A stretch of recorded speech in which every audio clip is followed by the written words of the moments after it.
and let's exhaust 50,000 words on our server space talking incessantly about these large overarching problems. The perspective at the trenches is the perspective of the Tea Party early on. In fact, let me, because I don't think I've done this on the show before, let me simply read the mission statement at thetrenches.us. If you agree, in whole or in part, with this mission objective, then we can use your help. It's really that simple. So, thetrenches.us, mission objective. Those who fight in the trenches aren't interested in or motivated by promises of glory, reward for party loyalty, or the accolades of our peers. We are here to survive.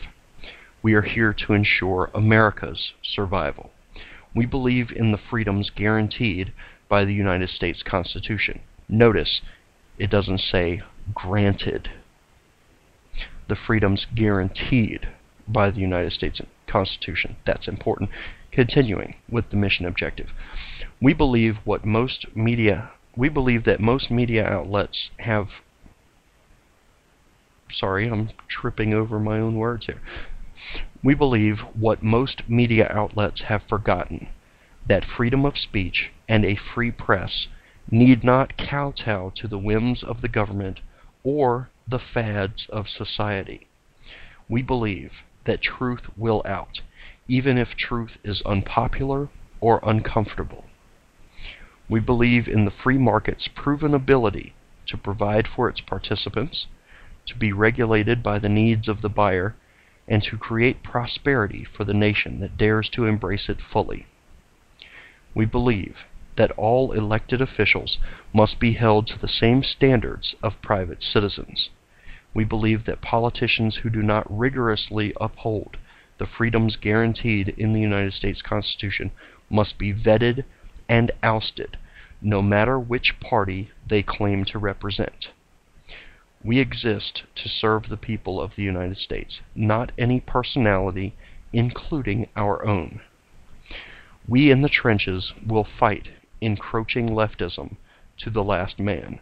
We will call it out wherever it is found, and we will attack it from the ground. We will show no quarter to traitors who lurk within our ranks. If you are brave enough to meet the enemy face to face, this is your unit. And that's essentially it. So, that is the mission statement of the trenches, and if you agree with that, again, in part or in whole, we would welcome your support, reading the posts there, getting involved in the comment section, and perhaps most importantly of all, hitting that donate button on the side of the homepage, because the trenches has a lot of initiatives that are going to be rolling out this year, attacking progressivism, leftism, statism from the ground. And that's what I wanted to talk about on the show tonight. This is what I have been doing for the last month. I have written a series of articles on federalism.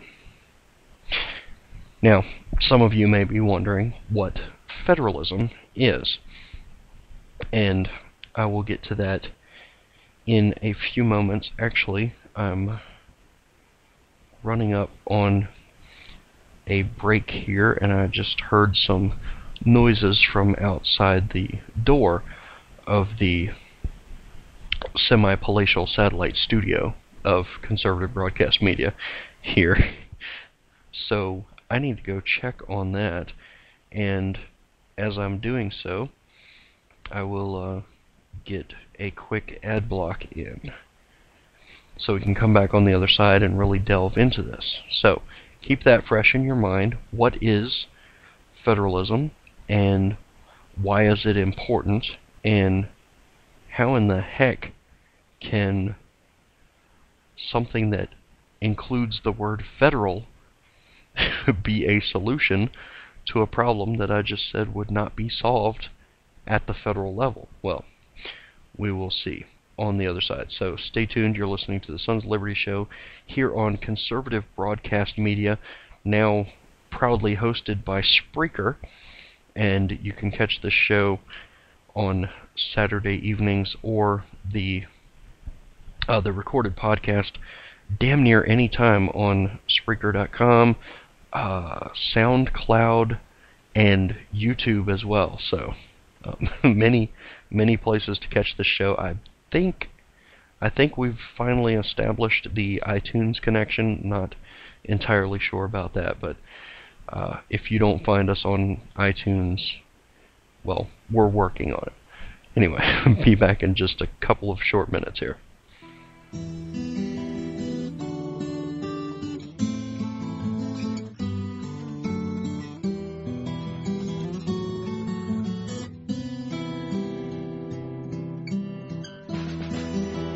This is Aiden, and my daddy is right.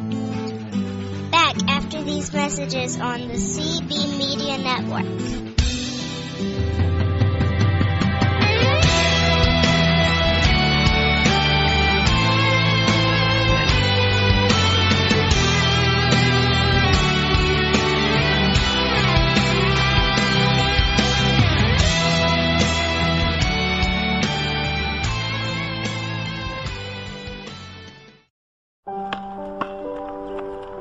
I always loved watching the kids play basketball. I still do, even though things have changed. It's funny, they can't find jobs to get their careers started, and I can't afford to retire. And now we're all living together again. I supported President Obama because he spoke so beautifully. He promised change, but things changed for the worse. Obama started spending like our credit cards have no limit. His healthcare law made health insurance even more expensive. We've had stimulus and bailouts. Obama added almost $16,000 in debt for every American. How will my kids pay that off when they can't even find jobs? Now Obama wants more spending and taxes. That won't fix things. I had so many hopes. Cutting taxes and debt and creating jobs. That's the change we need. Tell President Obama to cut the job-killing debt and support the New Majority Agenda at newmajorityagenda.org.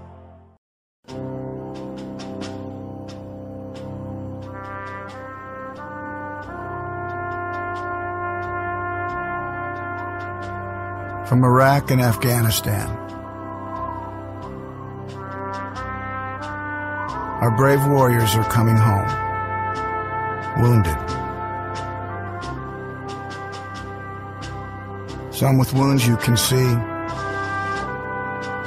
some with wounds you can't see. Wounded Warrior Project was created to support our men and women coming off the battlefield.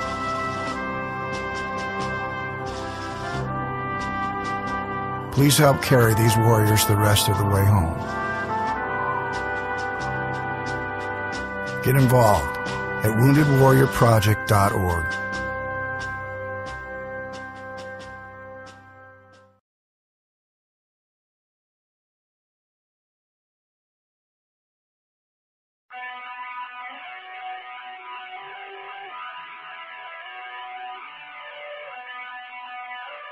Welcome back to the Sons of Liberty Show. You can dispute my daddy's arguments, but I dare you to refute them. Try it now. 3. Alrighty then, welcome back to the Sons of Liberty Show. Forgot about that sweeper there with my daughter. I'm going to have to get her to record some new ones because we don't have a call-in number anymore because we're not on the network that shall not be named. Anyway, welcome back. A little bit of a short break there.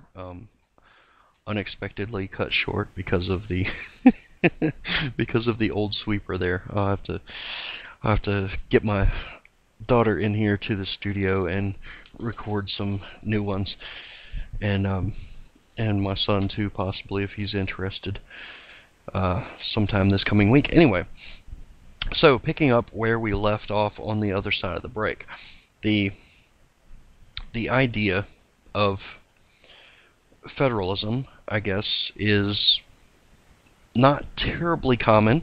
There aren't a whole heck of a lot of people that talk about it, but there are a few. So, getting into the context of federalism.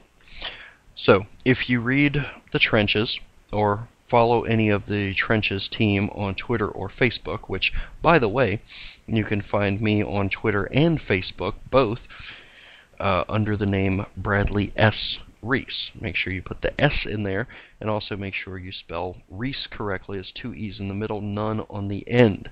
So, make sure you get that right, or else you may find someone else, and they may have absolutely no clue what you're talking about.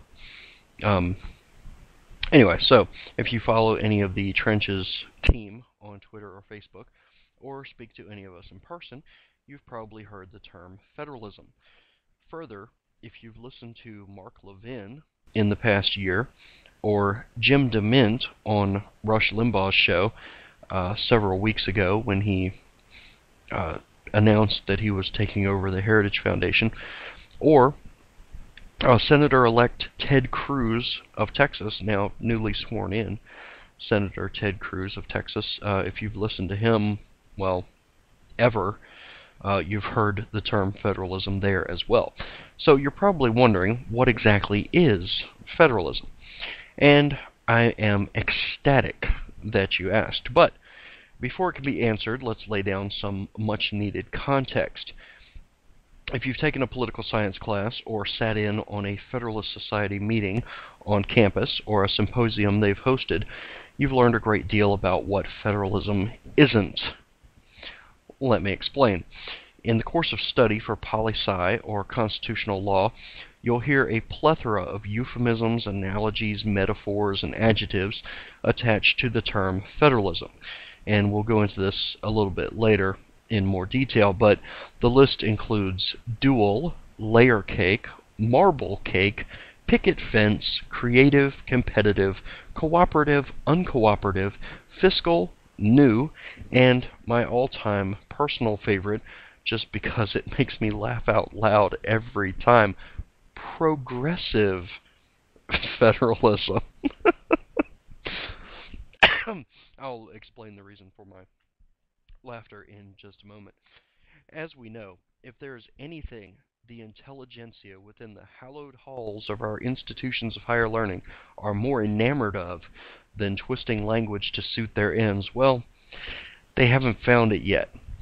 Worse still, with a Federalist Society chapter on the campus of every accredited law school in the country, this language twisting has become a contact sport. Don't get me wrong here, I'm not knocking the Federalist Society much. They do a great job of disseminating information on first principles and federalism as it relates to jurisprudence. But they tend to get bogged down in purely academic pursuits like, pardon me, like the validity of such notions as judicial restraint. Man, hold on. Gratuitous host break here to wet the old whistle.